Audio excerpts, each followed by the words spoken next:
house with O'Con. Hey, O'Con in your house. Hollywood in your house. Hypocrisy's head in the clouds. Curating all kind of loud. Wrestling in front of the crowds.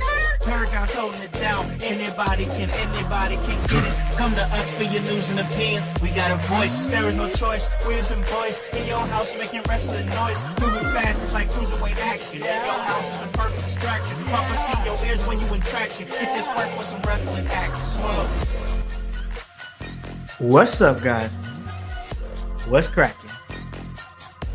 Hollywood House. In your house. We here. We ready to make a move. I hope you guys are ready to make a move. I hope you guys are with the shits. Because I'm with the shits. I'm ready to talk a little wrestling. That is right. We are back. You already know the vibes. Anytime we slide on through, we're here to give you that work when it comes to professional wrestling. And guys, I'm just chilling. All right. I am just chilling. I just want to come on here, holler at the household real quick, because I appreciate y'all. You guys are the ones who made us a 5-star podcast on Apple Podcasts, an internationally listened to. And of course, we've been charted. I mean, so much things going on. So I was like, man, I'm here. I took time off from my shoot job to get this move done. And I got a little bit of time on my hands because we were ahead of schedule. So I thought I'd slide on here, talk to y'all real quick and talk a little bit of wrestling. And man, I got to tell you, if you guys listen to the podcast version, and I can hear it in here too, the acoustics in here in this, I love my new house, but the acoustics in here is so bad. Like, I'm definitely going to fix that. I got to get more of my studio stuff, but I hate it. It's like this reverb is crazy. And that's great. That's great for music, but not really for podcasting. So do plan to touch that up. But I wanted to come on here and talk to y'all real quick because I was feeling the urge to want to do that. A lot of things to talk about in the professional wrestling world. As you guys know, we've had Monday Night Raw, and I already talked to Monday Night Raw with you guys on my solo show. We talked about quite a few things, and it turned out and it made for a really great episode. And I appreciate you guys for sliding through in the chat and chatting me up and getting a little interaction. I know you guys are, doing y'all's thing. You guys got y'all's lives. I'm broadcasting on y'all on a Tuesday afternoon. Most people are at work now. I'm broadcasting to y'all on a Thursday afternoon when, once again, most people are at work, but you guys are sliding through and coming and talking to me. So I appreciate y'all. So let's go ahead and get right into the nitty gritty of what I wanted to talk about today. And you guys can bring up any topics that you want to, because I'd be cool with doing a little mailbag too. Like, if you guys just got questions you guys want to ask and you guys want my opinions on stuff, I'm totally down. Let's just have fun today, y'all. But until then, I want to talk a little bit of NXT Roadblock. This show was last night. No, it was Tuesday night. I'm sorry, Tuesday night. Last night was Dynamite, and I'll talk a little bit of Dynamite as well. But I'm not going to be on here too, incredibly long. But so I'm not going to break down every detail of the show. But I will talk to you about some parts that piqued my interest. And it was crazy to see. We saw William Regal. We saw William Regal slide through, and he confronted his son. He confronted his son, Charlie Dempsey, who is now the Heritage Cup champion. So that went down. He said, this man really said, this young man said to his daddy, he was like, yo, I'll defend this cup better than you ever could. Like, dang, that's your daddy, bro. Like, you just gonna sit there and talk to him like that? Like, that's crazy. Especially William Regal. Like, that man is wild. If any of you guys watched some of William Regal's, like his I don't know if it was like mid 2000s or something when he was really playing that heel. You guys know this dude's vicious. This dude is no joke. He's a man. You guys know what I'm talking about? Oh, I got my man. Oh, my man over here, the voice, Josh Joseph. And what up, man? I appreciate you for sliding through, poking your head in and saying what's up. I do appreciate you, bro. But I just thought that was interesting to see William Regal back on NXT TV. He's been back with the company for a while now. Like, it's been a while. And he's had a little bit of interaction here, like when he handed the reins off to Ava, who is now the general manager of NXT. But now we see him come through and confront his son. And I like these little touches of William Regal here and there, and him kind of pointing like, I see you, like, you guys in the future. And of course he's going to do that to his own son. And I'm sure he's proud proud seeing his son do all the stuff that he's doing. Charlie Dempsey, he just had an excursion a few months ago over in Japan. Great stuff. NXT is really cooking. My man Austin, I will see you Saturday, bro. And yes, I would love to see William Regal and his son have a match. Let's do that. I really dig that vibe. And like, it's crazy because when I see Dempsey, I see Dean Ambrose in his early days, like before he signed with the WWE, like before he's like during his NXT run, but also before he signed with WWE when he's part of like the Switchblade conspiracy and stuff with that crazy hair going and that unhinged mindset.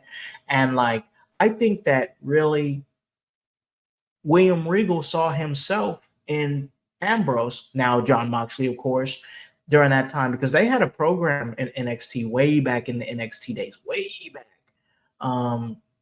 But yeah, I think when I see Dempsey, I see that Dean Ambrose. That's what I see. I see it. I'm not saying that he wrestles like him, but I'm saying the looks. It's if you put them side by side, you know what I'm saying? That's what I mean. Put young Dean Ambrose side by side with Charlie Dempsey and tell me you don't see a resemblance, because I do. So I don't know. I thought that was cool.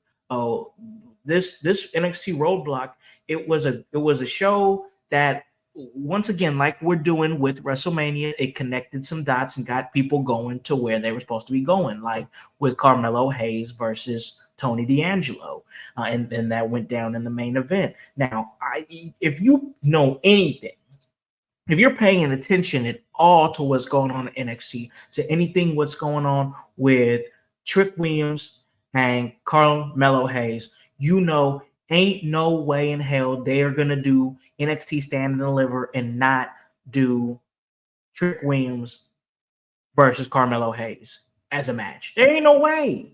They've been leading to this. You know what I'm saying? They have been leading to this. So they know what. There was no way. I did not see at all Carmelo Hayes winning that match. Tony D'Angelo's he's growing on me a lot. I'm not saying I ever didn't like him. I just didn't really pay attention to him, but he rising, bro. He's good. I like, and his character. Listen, his character work, solid. Plays that role well. I dig what he's doing. He got Stacks over there. I can't remember the young lady's name that is now running with him in the last couple of weeks, but you know, they got their own little family going, you know, and like, I like these like gimmicky wrestlers like coming back where it's not like super cheesy, but like, well, Chase U's kind of like cheesy and whatnot, but I like Chase U. There's a place for that. Like Chase U was something that, and I wanted to make sure that I talked about this because I was playing WWE 2K, and that releases nationwide and worldwide tomorrow. And I was playing that, and I was playing with Trick Williams. I was playing with Tony D'Angelo, and I was in a triple threat match with Tony D'Angelo and Andre Chase. And I'm just sitting over there like, this is the goofiest mess ever. Like, this is the goofiest mess ever that this guy, he got the whole university thing. But then like seeing how they like ride so hard for the U and stuff like that. And like the school was about to go under, and then they saved the school, and now the school's doing great. They were selling calendars. I'm like, you know what? Yeah, for the U. Like, I dig it. Like, it's something goofy and kind of silly, but they stuck with it. And because they stuck with it, now it's like, you know what? Chase U, it's a thing. It's a thing now. And it's a thing because they stuck with it. I dig what they're doing with these gimmicks, because some people will look at like Tony D'Angelo and Andre Chase and be like, this is dumb. Like, I'll go classic WWE bad characters. Let me turn on AEW so I can watch a 30-minute match. You know what I'm saying? Like, I get it. You like what you like. It is what it is. But I like characters. I like the development of characters. And that's what they're doing in NXT. They're taking their talent that they're bringing in through their next in line program, and they're developing them and letting them do things, you know, their way, and finding these gimmicks. And I'm sure there's some direction there, you know, with the people that are in charge. You know, William Regal that runs through there. You got Shawn Michaels that, you know, is doing his thing over there. CM Punk is now more prominent there.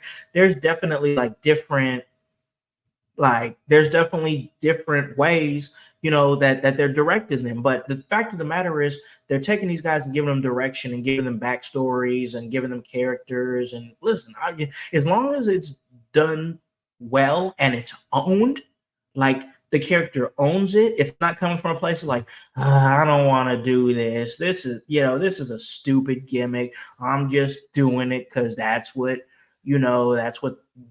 Sean wanted or something like that. Like but they really embrace it. They really embrace the character. I think that's the thing. Like, people wasn't rocking with New Day in like the very beginning. They were coming out doing their, happy-go-lucky thing, and people was like, this is not how I wanted the New Day. I wanted the Nation of Domination. And they went somewhere completely different, and people rejected it at first. Then they embraced that rejection by turning heel. And then because their heel antics were so good and so entertaining, it turned them into great baby faces. And boom, this goofy, silly thing that people were turned off by and thought was stupid is now embraced. You know why? Because they owned it.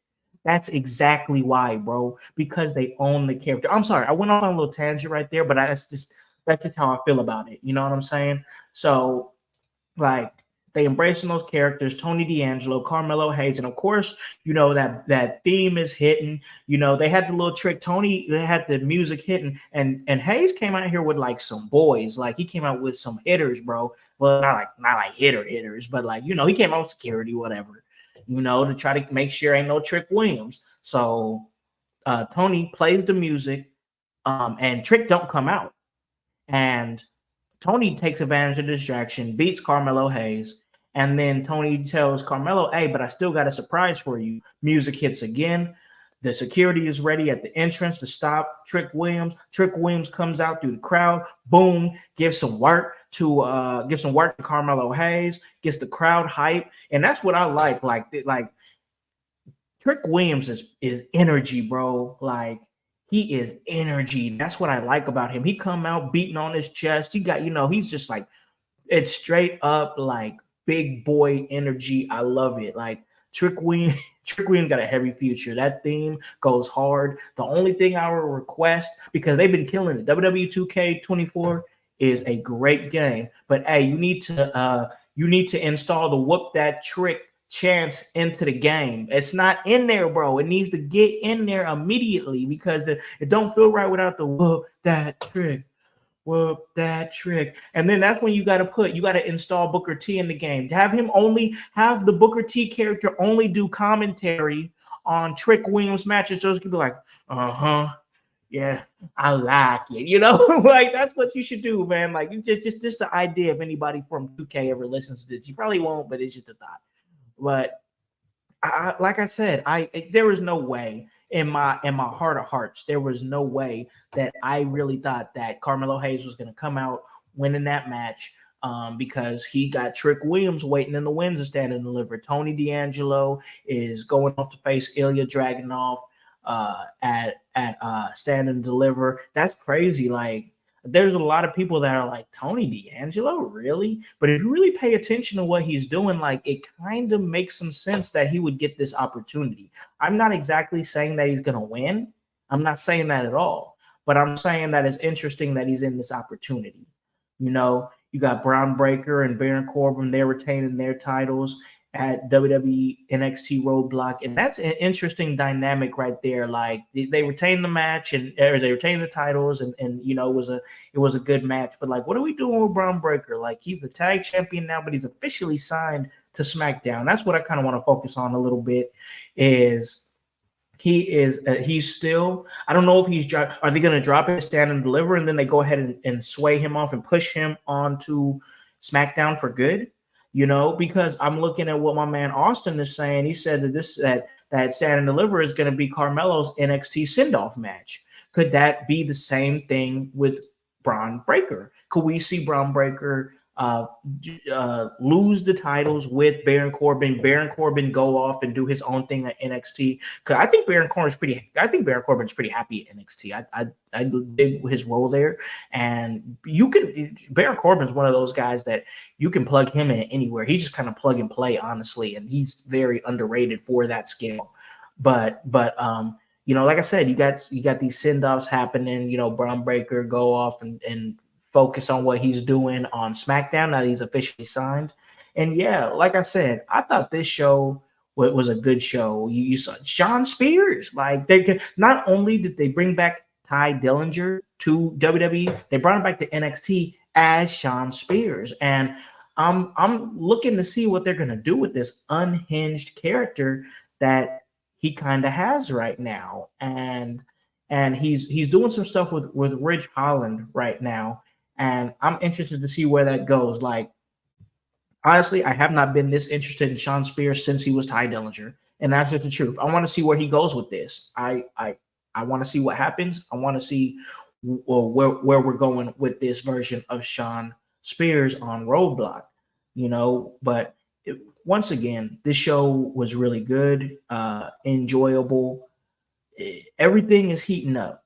Everything is really heating up as we get closer to, Mania, which Stand and Deliver is part of Mania. Now, I know you guys, are wanting. I want to hear P come on here and talk a little bit of NXT, but once again, he's been busy, so I'm coming on here. You know why? Because NXT's good. You got Joe Gacy and Dijak going up against each other, and everybody's saying, "Oh, Joe Gacy, they just making him the next Bray Wyatt, or they're trying to push him as the next Bray Wyatt." No, bro.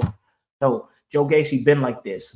Like, he's been this crazy, bro. Like, it's maybe he was inspired by Bray Wyatt. There's probably some truth to that, but I think he's doing his thing in his way and has been doing that for a while. So I don't think they're trying to make him the next Bray Wyatt. I think that's just, like they're him and Bray, they're huskier gentlemen, and they're kind of playing like this unhinged cult leader type character. Like, I get the similarities, I do, but I just think Joe Gacy is Joe Gacy and Bray Wyatt was Bray Wyatt. And if we have somebody that can respectfully fill that type of role, with that type of alternative thinking that Bray Wyatt had, if Joe Gacy can fill that type of role, then you know what? I'm here for it. I'm not saying he needs to be exactly like Bray Wyatt. He doesn't at all. But if he has a different avenue of thinking like Bray Wyatt did during his lifetime and run as a professional wrestler, then I embrace that. You know what I'm saying? Like, I embrace that. I think that's cool.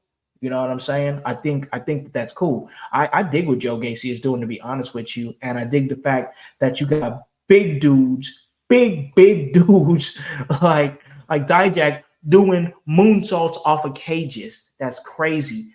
Dijak is somebody who you should, this is awful. Dijak is somebody who you should feast your eyes on. And if you haven't been feasting your eyes on Dominik Dijakovic for a long time, like I have, you know what I mean? You don't know this guy is fire in the ring. Dijak has been fire in the ring. He just has had to do other weird stuff, like, what was it? That stable Rebellion or Resistance or whatever. You guys know what I'm talking about. The one with Ali, just that was cool. It like had potential at first, and then they just made it something stupid. Like, I don't know. It's just, he was T-Bar. T-Bar, bro. He was T-Bar. You got Dominik Dijakovic, like a huge man with great in-ring skills, and you got him as T-Bar in a useless stable that you had no plans on doing anything with. You just wanted to spoof on Antifa. So anyway, Dijak is great. And if you haven't watched his Ring of Honor work and you're interested in Dominik Dijakovic, Dijak, T-Bar, check him out, because he does a great job. You know what I'm saying? So I once again, I got to speak highly on NXT.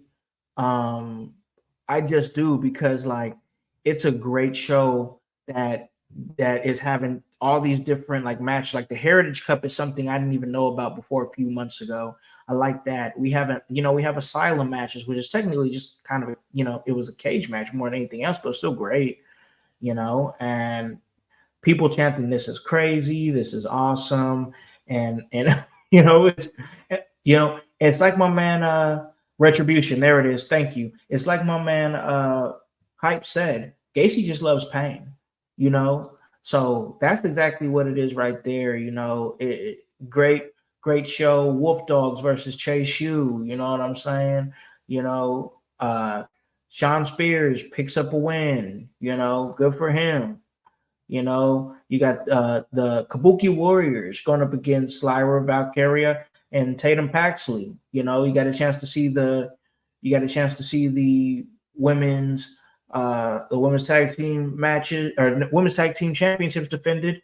And then Roxanne Perez going heel. She went crazy. She just viciously attacked Valkyrie and like is sending people's arms in foot stomps and the steel post, and it's just a mess. So, you got that going. Blair Davenport and Fallon Henry, a lot of things moving. It's a lot of things. It's a lot of things moving. Once again, it was a great show, and I think that everything's just kind of ramping up as we head into Mania season. Well, we're in Mania season, but as we head into WrestleMania and get there, so once again, wrestling is always cooking, always heating up, always in the mix. And we're seeing that too, even with AEW. AEW just had Dynamite last night, and a lot of things coming out of Dynamite, as a matter of fact, including a rebrand. Like they ended up, it got a whole new look, and they're not really like, it's not bad, but I just don't think people don't like change like at first. You know what I'm saying? You got people who's comparing it to NXT 2.0 because the colors and stuff like that. I'm pulling it up and I'm looking at it right here to get it like a fresh set of eyes on it in front of me because I just want to get a look there. But yeah, man, people just don't like change at first. They don't like, and this is what they're gonna go with. It's got to be a thing where it's like you got to stand on it, because now you done it. It's out there. NXT had to ride with NXT 2.0 until they found the opportunity to not do that anymore. You know what I'm saying? So like you kind of got to stand on it and just keep it going, keep it rolling, and I think that's what we're going to see from AEW. You have Samoa Joe and Swerve Strickland going up against, the Kingdom. Samoa Joe and Strickland, they win. And they, Swerve and Joe, this is a rivalry that it looks like is going to be continuing, but you also have Wardlow in the mix too. You know what I'm saying? You have Wardlow in the mix, and we got people getting choked out. We got Strickland getting choked out. So, you got Brian Cage and Hook, and people had their thoughts on that match, as far as like realism and what we're seeing in front of us. Like, I think that's a lot of complaints that people have on AEW, as it's like things like inconsistencies and like size and like the things that like the way that we move and things that happen like AEW. And then Chris Jericho, he's coming down, he's helping Hook out, like it's crazy to see. But one of the main things I really wanted to talk about from this show is the debut, the debut of Okada, and that's interesting right there. You had the Jacksons, they're coming in. And the Jacksons are basically saying Kenny Omega's fired. Kenny Omega reacts to it on X, so I thought that was funny. They're spoofing on Tony Khan, and it's like now they got Okada there, and this is the interesting part here. Like I want to talk about that real quick and just kind of focus on that because I kind of brought this up in the In Your House group chat. I'm bringing it up here. Okada signing with AEW, and he comes out but he's going heel, and he's with the Jackson brothers. This is not how I expected. Not how I expected this debut for Okada to go, because Okada is, New Japan Pro Wrestling, great in-ring prowess and stuff like that. So I thought they were just going to be like, oh, legendary wrestler coming soon, Okada. I thought that they're just going to go that route and keep him in his lane. But no, they brought him in and actually they're going to do something different with him and push him as a heel. Okay, let's see. I'm intrigued. Will Ospreay and Bryan Danielson, I'm intrigued. It looks like AEW is trying to step that game up because I'm seeing some things here with Strickland, Okada coming in and kind of changing the way you're thinking about him. Bryan Danielson, Will Ospreay, they're like, okay. I'm sitting up here like, okay, something's happening here. There's something cooking here. You know what I'm saying? So maybe this rebrand is the start of something different for them in their minds. And I'll pay attention to it. I'll see what's going on. I got to tell you, between trying to keep everything cooking, with the podcast and following WWE and being, working the indies and having to, and talking them up because I love the indie, support indie wrestling. You know what I'm saying? With all that, it's hard for me to watch that much wrestling. I don't want to get myself overloaded on it, so I just watch what I can. But if AEW is gonna go that hard, I'll tune in and see what's popping. You know what I'm saying? And see what's shaking. I definitely gotta get back into the groove of it as far as AEW, because I really haven't paid that close attention. And it's not that I hate it, y'all. Calm down. It's just that there wasn't anything that was making me really want to stay locked in like that. And I'm super locked into WWE. Don't take it personal, AEW fans. Just don't do it. You know what I'm saying? But I'm just keeping it real. That between my real life, between the work that I do in wrestling and covering wrestling, there's only so much I can talk about. And if I'm not intrigued about what you're doing, then there's no reason for me to go there and talk about it, because I'm either going to be lying to you or I'm just going to bash it. And that's not what this podcast was built on. It wasn't built on just bashing brands or bashing shows. You should support all wrestling. And if you don't like a certain promotion or a certain style of wrestling, go to the style or the promotion that works for you. Straight up. I'm not going to sit up here for 45 minutes to an hour and just bash AEW or bash WWE or bash some indie fed or something like that. I'm just not going to do it, because that just puts bad juju in the air. I'm not doing that, bro.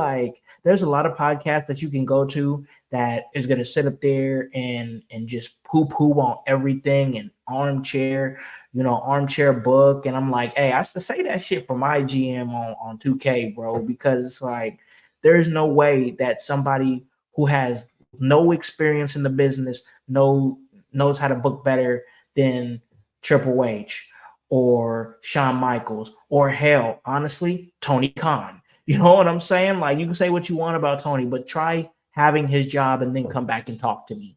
You know what I'm saying? So it is what it is, bro. And and wrestling is hot, man. I know it seems like everybody's oh, it is a niche thing, but it's a niche thing that's growing. That's what I'm trying to say, y'all.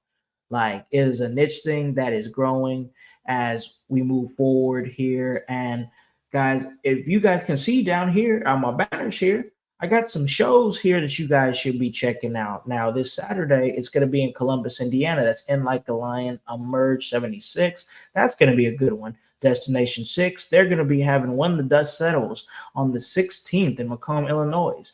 I will not be there for that one, but you should definitely go support it if you are in the area. Also, you should check out New Era Wrestling presents Shamrock Shakedown. That's also on the 16th, but that's in Shelbyville, Indiana. I will not be at that one either. Once again, still moving, getting everything situated, but that you should definitely check that out. Then I'll pick it back up at Wrestle Art 16, No Way Out, on the 23rd in Indianapolis, Indiana, where you're going to see some great, fantastic wrestling. They just dropped the episode on IWTV, so if you want to take a look at what Wrestle Arts is before you attend the show, go to IWTV and check out everything that is moving and shaking over there at Wrestle Arts. So I will be there. I'll be making my debut there, doing some backstage work as a backstage producer and correspondent. And I'm excited about it because Wrestle Arts is a show that has a lot of great talent, a lot of great wrestlers that I've worked with in the local area and even in, nationally in other states. So definitely check all these great promotions out that I've had a chance to work with or will be working with in some capacity. Emerge Professional Wrestling, and that's in Columbus, Indiana. Destination 6 Wrestling in Macomb, Illinois. New Era Wrestling, that is in Shelbyville, Indiana. And of course, the New Era Wrestling Academy for people that aspire to be a pro wrestler or enter the professional wrestling business. And then Wrestle Arts, that's in Indianapolis, Indiana, another great promotion. So yeah, guys, I just wanted to throw out a little episode for you guys to come and interact a little bit if you want to, and we did get a little bit of interaction, and I do appreciate you guys a whole lot. But I'm gonna slide on out of here, y'all. I have a few things to do here in the studio. Then we got a couch coming. We got a couch that's gonna be heading here. Finally, I can sit down and I can take my couch naps. You know what I'm saying? If you in your late 30s, I don't care what you're talking about. Them couch naps are fire. Midday nap fire. If you get a chance to do it, because I do all the time. So only way I can keep going and do all the stuff that I'm doing between podcasting, fathering, working, hitting these shows and doing the best I can to help these shows as a commentator, as a podcaster, as a manager, as a backstage correspondent, as a backstage producer. Like, I wear many hats, and in order for me to keep on going, in order for me to do all the running that I do, listen, man, I need those naps, bro. I need those naps, bro. So I said, old ass man, bro. Old man energy over here, bro. Big facts, dog. Big facts. But once again, I really appreciate you guys coming in, man. I always do. I've been feeling blessed, being in this new house and this new environment. And for real, like the support that I'm getting from my peeps on social media, yo, thank you, man. Thank you, man. Like, I know, like, I wish y'all could feel how I'm really thanking y'all because, like, it's appreciated. Like, this was a big come up for me and my family. I'm excited about the future and all things that can come with me and my family. And now I'm out here in the mix, out here around some great promotions where I can do a little bit more, man, and show the wrestling world what I got. I'm not trying to hop in the ring and tussle with these guys. I'll leave that to the young men and the athletes and stuff like that. I'm not trying to do any of that. I'm not trying to take any wrestler's spot. I'm just trying to come in here and help out shows and contribute and feel good about myself and my contributions and contributing to something that I love, like professional wrestling. I'm here as your backstage correspondent. I'm here as your manager. I'm here as your commentator. I'm here as your backstage producer to help your show move as smoothly as it can move, because I have a unique relationship with these wrestlers. And because I've had them on this podcast over the last 5 years, or I've ran into them in the shows. I'm not a wrestler, y'all, but these wrestlers show me respect, and I appreciate the respect that these wrestlers show me because they know that I'm really, truly out here for the good of them and for the good of wrestling. So I'm here if you need me, and I just want to spread my unique message and my unique talents to the world out there, beyond this home, beyond my new beautiful home. And I want to help wrestling while I'm throwing my talents out there into the world and letting people see what I got in here and in here. For you podcast listeners, that's my heart and my mind. So I'm going to go ahead and slide out of here on a high note. Hope you guys really appreciated this episode as I appreciated giving it to you.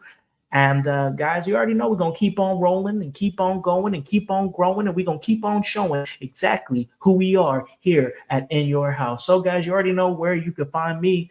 That's at Hollywood House. That's on Facebook. And that is on X. And then it's The Hollywood House on IG.